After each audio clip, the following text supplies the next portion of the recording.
Aliás, tem outros, né? Tem vários. Mas dois são bem semelhantes. Quando Jesus nos convida a evangelizar. Um deles está lá, Mateus capítulo 16, aliás, Marcos, né? 16, 15.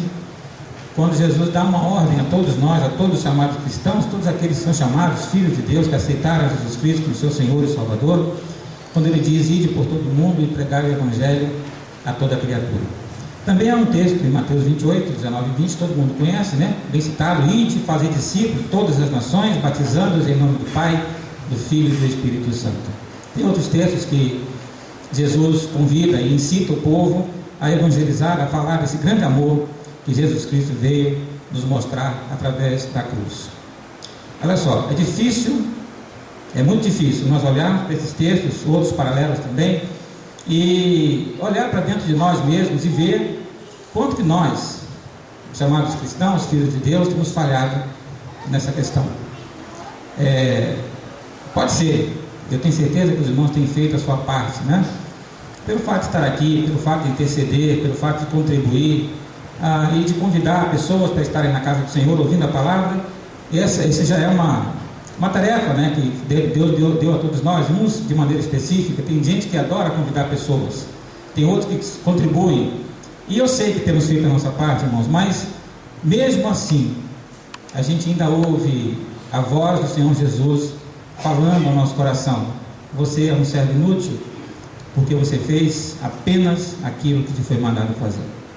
Então, essas coisas mexem, né? Mexem com a gente, porque não são coisas boas de se ouvir. O ser humano, todos nós gostamos de elogios, né? Pessoas que chegam, dão um tapinha nas costas, falam parabéns, muito bem, você está fazendo a sua parte, né? Mas é exatamente isso, meus irmãos, que Jesus disse em Lucas, capítulo 17, versículo 10. Quando você fizer tudo que tem que ser feito, olhe para dentro de você e diga: eu sou um servo inútil, porque eu fiz somente aquilo que eu deveria fazer, apenas a minha obrigação. Então, se nós somos discípulos do Senhor Jesus, claro, se Jesus é o nosso exemplo, é o nosso padrão a ser seguido, então até que ponto, ou quando foi que nós, os filhos de Deus, perdemos esse bonde, né? Esse bonde da obediência, de dizer a Jesus: eis-me aqui, Senhor, envia-me a mim, estou pronto, estou disposto a ir além daquilo que o Senhor me mandou, fazer um pouco mais, caminhar uma milha a mais, ceder, para que as pessoas possam ver que realmente Jesus Cristo governa, dirige a minha vida. Jesus tinha os seus discípulos e eles estavam ali perto de Jesus, acompanhando Jesus já há algum tempo, e eles viram Jesus Cristo fazendo uma série de milagres. Esse fato aconteceu certamente depois do envio dos 70. Eles foram enviados de 2 em 2 e eles presenciaram, viram muitos milagres. Então não é o fato de não saber que Jesus faz milagres, eles sabiam que Jesus faz milagres.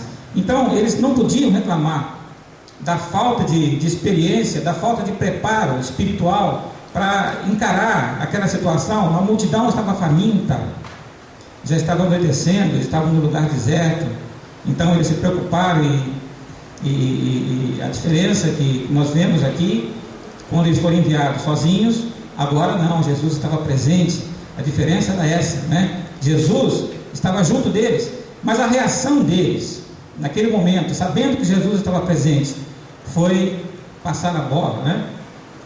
Transferir a responsabilidade que era deles, a responsabilidade para o Senhor Jesus. Aliás, esse é um problema, irmãos, que alguns salvos têm, né? Imaginar que a tarefa de evangelizar dos pastores, né, dos missionários, dos evangelistas, tal. Aquela atitude que muitas pessoas têm de lavar as suas mãos e dizer: isso é trabalho para pastores, não é trabalho para mim, né? Evangelizar. Mas a responsabilidade, irmão, dessa tarefa é de todos os salvos, de alimentar as multidões, dar pão aos famintos. Jesus disse: dá-lhes voz de comer. Vocês estão preocupados? Estou aqui, vocês querem transferir para mim, mas isso é responsabilidade de vocês, dar de comer a essa gente. Vocês podem fazer isso. Então, Parafraseando o texto, Jesus está dizendo para mim, dizendo para você o seguinte: vocês têm essa responsabilidade. Não joguem essa responsabilidade sobre os pastores, né? Sobre os missionários. Cada um de nós tem a responsabilidade de evangelizar. O texto que nós lemos aqui, do profeta Isaías, ele mostra um homem aceitando o desafio do Senhor, o desafio de Deus, quando ele é convidado para ir pregar às multidões. Mas antes de aceitar o chamado do Senhor, Isaías estava muito preocupado com a situação social dele. Isaías estava muito preocupado porque o texto sugere que Isaías era um homem de boca muito suja. Sugere isso, né? E além disso, ele vivia no meio de um povo assim também. Eles não tinham papas na língua, vamos dizer assim, né? Então eles falavam muitas coisas, palavrões, certamente blasfêmias e coisas tais. Mas Isaías vivia no meio desse povo, então ele fica preocupado com a situação dele. Era um homem de boca suja, mas ele estava disposto, mesmo vivendo uma vida assim, estando no meio de gente assim, convivendo com pessoas ruins, pessoas que não tinham uma moral elogiável, né? Mas uma moral questionável. Isaías então se preocupa e diz: Senhor, eu estou preocupado com isso, mas ele estava disposto a se deixar santificar. Vejam que ele sofreu na sua carne as dores da separação, da santificação, porque aqui é sugerido que o anjo pegou uma tenaz e pegou uma brasa viva e queimou os lábios, né, do profeta. Mas ele simplesmente diz: eis-me aqui, Senhor, envia-me a mim. Era preciso haver uma separação. Se somos salvos, somos santos. Se somos santos, somos separados, né? E se somos separados, nós devemos então aceitar o desafio do Senhor, ser santos, porque eu sou santo, e devemos então sofrer na nossa carne as dores da purificação, como Isaías realmente sofreu. Eu quero pensar um pouco sobre isso com os irmãos, porque Isaías, ele viu, irmãos, a glória do Senhor. Esse texto é um texto assombroso. Eu imagino, hoje, essa experiência talvez não se repita da maneira como aconteceu com o profeta Isaías, mas eu acredito que tenha sido uma coisa maravilhosa de se ver. Ele viu o Senhor assentado sobre um alto e sublime trono.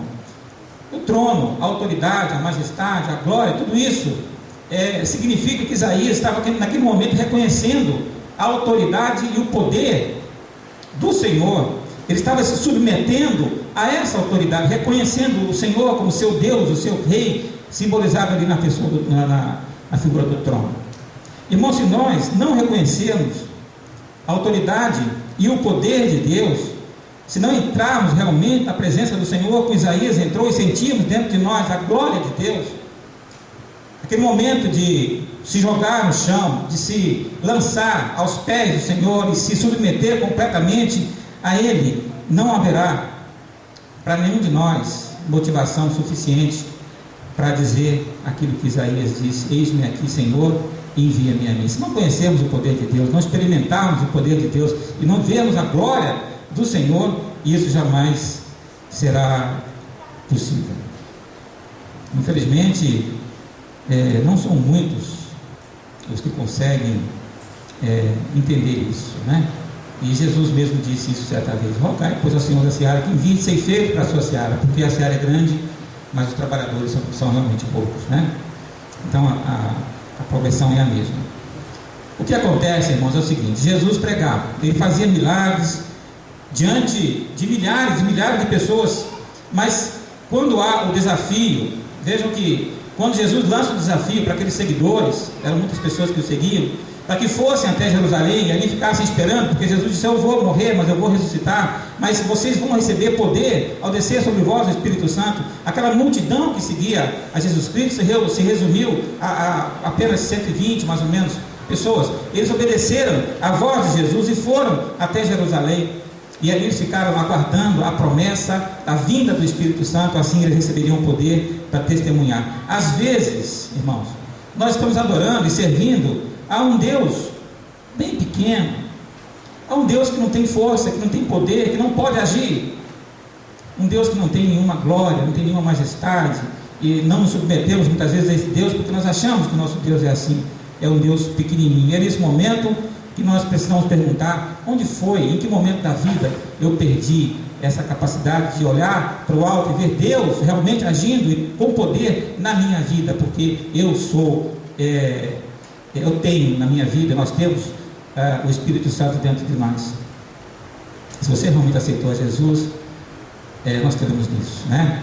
Você tem o Espírito Santo. Mas recebereis sobre vós poder. Ao descer sobre vós o Espírito Santo, nós temos esse poder para testemunhar, porque ele foi dado realmente aos filhos de Deus. E recebereis poder ao descer sobre vós o Espírito Santo, e vocês serão minhas testemunhas, tanto em Jerusalém como em toda a Judéia e Samaria e até os confins da terra. Cremos na Trindade, Deus Pai, Deus Filho, Deus Espírito Santo. Os três são apenas uma pessoa, né? Se você recebeu o Espírito Santo, você recebeu o Senhor, a glória dele também na sua vida.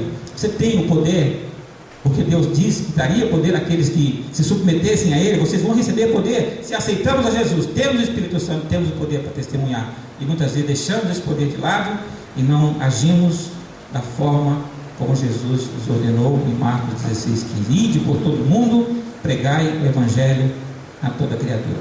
Um outro aspecto importante desse texto é que Isaías ele se sentiu indigno, e realmente somos indignos, irmãos, indignos ao se deparar, ao se defrontar com aquela majestade, com aquele poder, com a glória de Deus, e ele se apavorou: ai de mim, que vou perecendo. Essa é uma coisa que a gente fala para os rapazes lá. Aliás, nós pedimos oração para o Marcos, né? Então, o Marcos, eu sempre faço apelo, todos os domingos, e no final do culto, às vezes eu digo: olha, essa pode ser a sua última noite de vida, a minha também.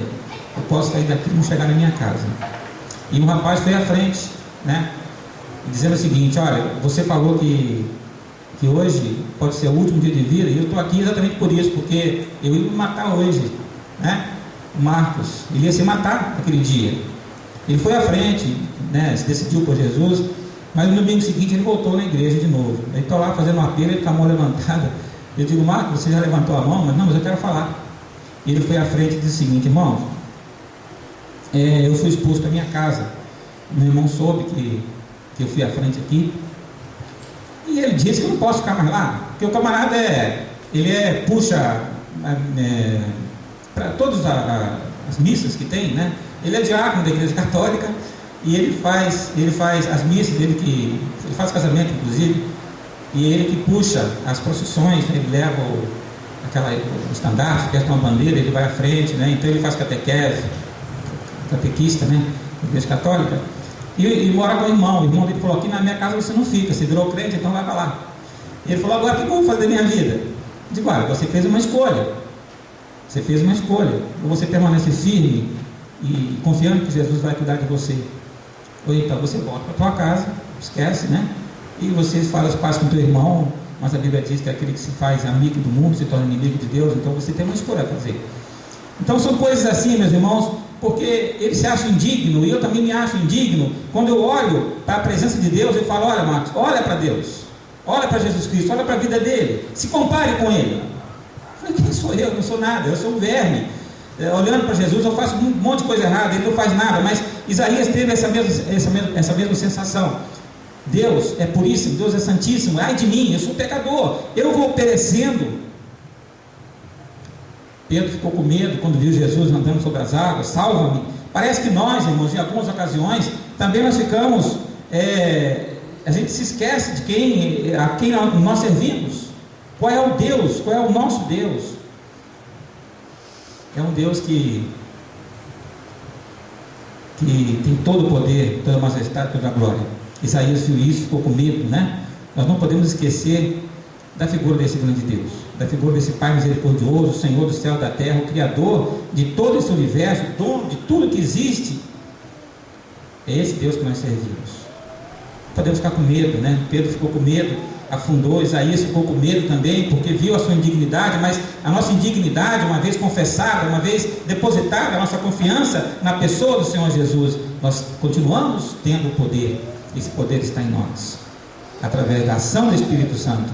Mas recebereis poder ao descer sobre vós ao Espírito Santo, descer sobre vós ao Espírito Santo, e ser-me-eis testemunhas. Só assim a gente pode ter testemunha, né? Tanto em Jerusalém como em toda a Judéia e até os confins da terra. Se não sairmos, irmãos, muitas vezes do comodismo do nosso barco, né? E se a gente não enfrentar as ondas, Pedro teve essa coragem. Ele saiu do barco, do comodismo do barco, ele quis andar com Jesus e enfrentou as ondas. E muitas vezes a gente não quer sair do nosso comodismo, do nosso barquinho, né? Da segurança da nossa casa e pregar o Evangelho a alguém que está necessitado. Jamais nós veremos Jesus caminhando sobre as águas. E Pedro viu isso, ficou com medo, afundou, mas Jesus estava com as mãos estendidas, né? E às vezes a gente fica com medo também. E eu fico com medo, muitas vezes eu saio de casa de madrugada, o telefone toca, minha esposa às vezes atende, olha, é fulano de tal. Olha, o que está acontecendo? Eu estou aqui na boca, pastor. Como é que a gente faz? Eu estou com R$20 aqui. Vou comprar 2 pedras, pastor. Eu digo que você não vai comprar nada, espera aí que eu vou aí. Então, esse tipo de coisa acontece.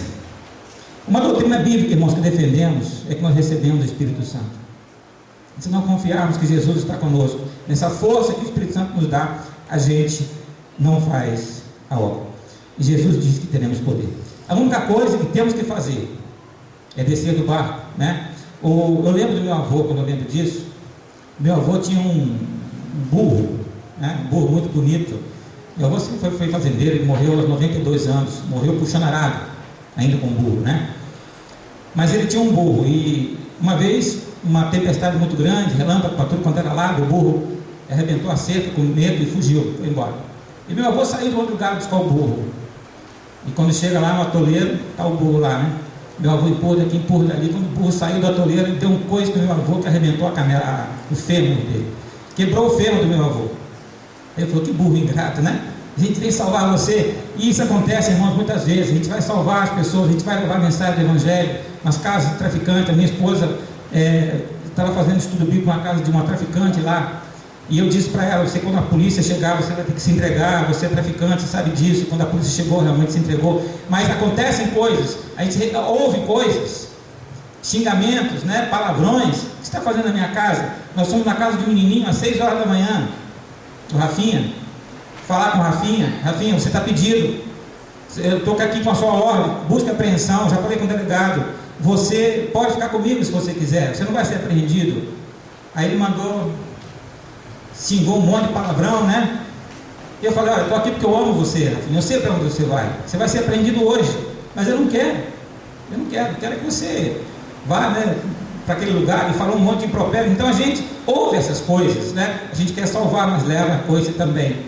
Então nós temos que ter essa coragem de enfrentar esse tipo de situação e estarmos ali ao lado desse povo que não tem esperança alguma. Rafinha agora fez 18 anos, está preso, né? Ele, depois que saiu da Fundação Casa, ele foi preso novamente, participou do assassinato de um jovem que nós estávamos acompanhando, usuário também, e o rapaz que assassinou ele também estava sendo acompanhado pela gente. Agora acabou esse grupinho, né? Está diminuindo. Uns foram presos, outros morreram. Mas é assim, irmão, se não tiver coragem, você não desce. Você não desce do barco, você não sai do comodismo da sua casa e vai enfrentar essa gente, não. Só mesmo através da ação do Espírito Santo na vida da gente que a gente consegue fazer isso. Mas tem um outro detalhe aqui, importante também, é que o texto de Isaías diz que um dos serafins voou, pegou um atenaz, né, tipo um alicate, e pegou uma brasa, e com essa brasa ele queimou os lábios do profeta. E isso fez com que Isaías fosse capacitado e recebesse então a capacitação vinda do Senhor, a purificação, a santificação da sua vida, deixando aquela boca suja, aquela coisa toda que ele tinha, capacitando Isaías a alimentar o povo com a palavra de Deus. Irmãos, quando nós, de coração puro, sincero, né, de verdade, a gente aceita Jesus e a gente se entrega a Cristo de corpo e alma, é isso mesmo que acontece com a gente, né? A palavra de Deus diz que nós somos selados, recebemos o Espírito Santo, e quem se dispõe a fazer essa obra, quem se dispõe a ir e pregar precisa ter realmente essa noção da santidade de Deus. Senhor, purifica a minha vida, não me deixe. A gente usa o linguajar na rua, mas não é um linguajar chulo. A gente usa o linguajar que é o linguajar próprio deles. Eles usam muito palavrões, nós não usamos palavrões. Nós usamos a linguagem deles, a linguagem da rua, a linguagem do povo, né? Aquela que eles usam, inclusive os jargões que eles usam, mas palavrões não. E nós estamos perto, por que você não fala? Eu não falo porque eu sou santificado, eu gostaria que você fosse também. Não fala a minha língua no chão. Ele fala, você não fala porque eu falo muita coisa errada, eles dizem para mim, né? Digo, mas eu não vou falar. Não vou falar porque eu sou purificado pelo sangue de Jesus. Eu tenho o Espírito Santo dentro de mim. Eu gostaria que você aceitasse esse Espírito Santo também, que você parasse de falar essas coisas. Mas nós vivemos isso, irmãos. A palavra de Deus diz que fomos selados, nós fomos tocados com essa brasa viva do Espírito Santo. E se temos essa disposição de dizer ao Senhor, eis-me aqui, envia-me a mim, é preciso muitas vezes que não somente os nossos lábios, mas as atitudes seja purificado, seja entregue nas mãos do Senhor. Porque eu não posso chegar na rua, eu não acredito num drogado pregando o evangelho para um drogado.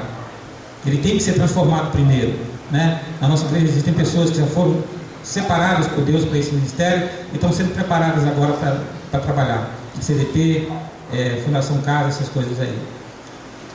Mas tem que ser purificado. Foi esse mesmo poder que transformou o apóstolo Pedro, um cara sem cultura, não sabia nada, pescador, inculto, mas numa pregação só. Esse homem inculto, rude, pescador, atingiu 3.000 pessoas, apenas uma pregação.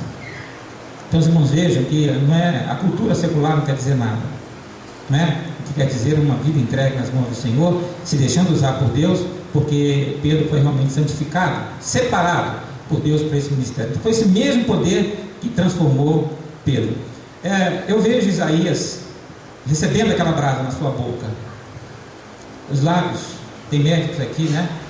É uma região muito sensível, né? Deve doer bastante. A gente quando morde os lábios, né? Dói. Uma brasa queimando, né? A santificação dói, né? Jesus disse que aquele que se dispõe a fazer isso, ele vai podando, ele vai tirando as coisas, tirando o conforto, o comodismo, coisas que nós gostamos, aqueles pecadinhos ocultos na nossa vida, os viciozinhos, as coisinhas, né? As picuinhas, as raivas, as invejas, muitas vezes aquele ódio, aquela coisa ruim que fica dentro do coração, não ouvimos a voz de Deus, não se põe o sol sobre a vossa ira. Então essas coisas vão sendo tiradas para que nós possamos nos apresentar a Deus e dizer: Senhor, eu estou aqui pronto, envia-me a mim.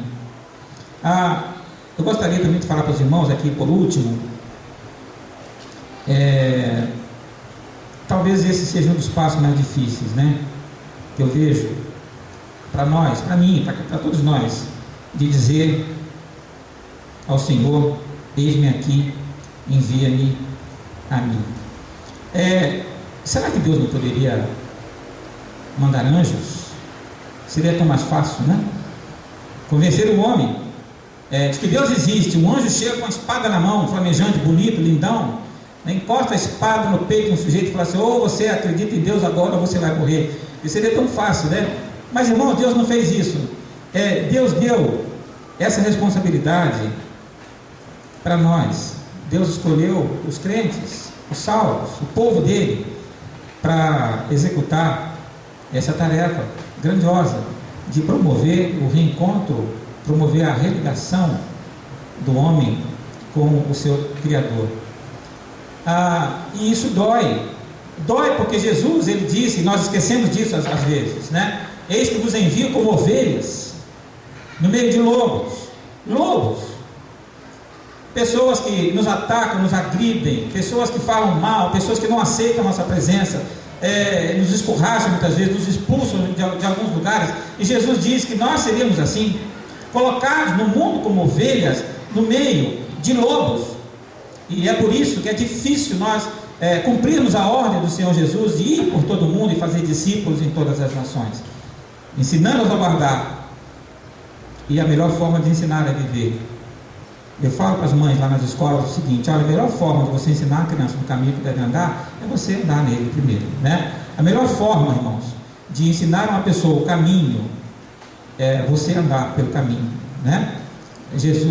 Seguir a Jesus nunca foi fácil, não. E a gente, quando fala isso, o nosso evangelho, ele é difícil de ser aceito, né? É mais fácil você falar que vira crente que você nunca vai ter problema, né? Vira crente que você nunca vai ter doença na sua vida, nunca mais você vai ser pobre na vida, vai acabar, Deus vai erradicar isso da sua vida, você nunca mais vai ter problema. Esse evangelho é aceito. Mas o evangelho da cruz, o evangelho de sofrimento, de penais, de brasa nos lábios, né? Esse evangelho não é muito aceito, não. Mas foi a missão que o Senhor nos deu. Poderia ter sido dada a anjos, Deus pode fazer isso, mas Ele deu a nós. Então, irmãos, o tempo do verbo aqui nesse texto, ele é um verbo, é um tempo imperativo, né? Ou seja, não é Deus não está sugerindo que os crentes eles vão a todo mundo e pregam o evangelho a toda criatura.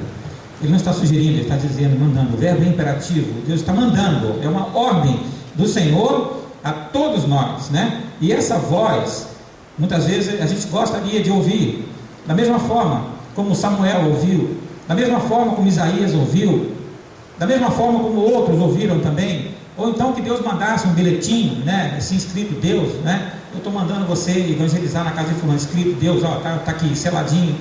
Mas Deus não faz isso, irmãos. Deus fala através da palavra, Deus fala através dos cultos, Deus fala através das lições da IBD. Os desafios são lançados a todos os instantes, você ouve isso diariamente. Quando você pega a sua Bíblia durante a semana, Deus falando com você. Então Deus fala, Deus convida, mas muitas vezes nós dizemos que isso não é verdade. Isso não é comigo não, Deus. Isso é com os pastores. Fala para eles que a obrigação de evangelizar, de ganhar almas para Jesus é dos pastores, dos missionários, né? Eu faço a minha parte, tudo bem, mas Deus diz não, isso é para você, meu irmão, e você tem que dizer, e isso é difícil, né? Falar isso, como Isaías diz: eis-me aqui, envia-me a mim. A seara, Jesus diz que a seara é realmente grande, mas poucos são os ceifeiros. Essa proporção a gente vê em vários textos da Bíblia, né? Jesus disse: o caminho é estreito, são pouquíssimos os que entram por ele, mas diz que o caminho largo, e muitos entram pelo caminho largo, né? Jesus pregou para uma multidão, fez um milagre, multiplicou pães aí, peixes, alimentou mais de 10 mil pessoas, como diz Mateus, né? 5 mil homens, além de mulheres e crianças. Eles viram os milagres que Jesus fez, foram andando atrás de Jesus. Jesus disse: não me busquem por isso, me busquem porque eu sou o pão da vida, eu alimento a alma de vocês. Esse tipo de alimento que nós temos que oferecer. Jesus, o pão da vida. E Jesus diz que a seara está branca, né? Mas essa multidão que seguiu Jesus, quando Jesus chama, convida para pegar a cruz. Alimentem-se de mim, comam a minha carne, bebam o meu sangue, morram por mim, tomem a cruz de vocês, levem até o Calvário, se sacrifiquem ali. Pessoal, o quê? Não quero isso não, rapaz. Não. Eu quero milagre, coisas boas, beleza. Mas não vem falar de cruz, não. Foram embora todos eles, ficaram apenas os 12. Então, hoje, irmãos, talvez aconteça a mesma coisa. Quantos estão dispostos a realmente dizer ao Senhor: eis-me aqui, envia-me a mim? Porque Jesus disse aos seus discípulos: e você é discípulo de Jesus? Responda no seu coração: é? Se é? Jesus está dizendo a você: dá de comer a essa gente, dá de comer a eles, não somente o pão material que muitas vezes nós damos, né? Um prato de comida, um pão, mas principalmente o alimento espiritual, né? Dá de comer a essa gente, alimentem essa gente com a esperança. Eles não têm esperança, eles não têm Deus, eles não conhecem o Deus que nós conhecemos, eles não sabem o que Deus pode fazer na vida da gente. Nós temos que dizer isso a essas pessoas, né? Porque às vezes a gente espera que outras pessoas façam esse trabalho, especialmente os pastores, missionários e tal, mas Jesus lançou a responsabilidade sobre os seus discípulos. Se você é um discípulo de Jesus, irmão, faça coração duro, né? Chega para Jesus e esteja disposto a ser tocado com uma brasa nos seus lábios, na sua vida, em tudo aquilo que você vive.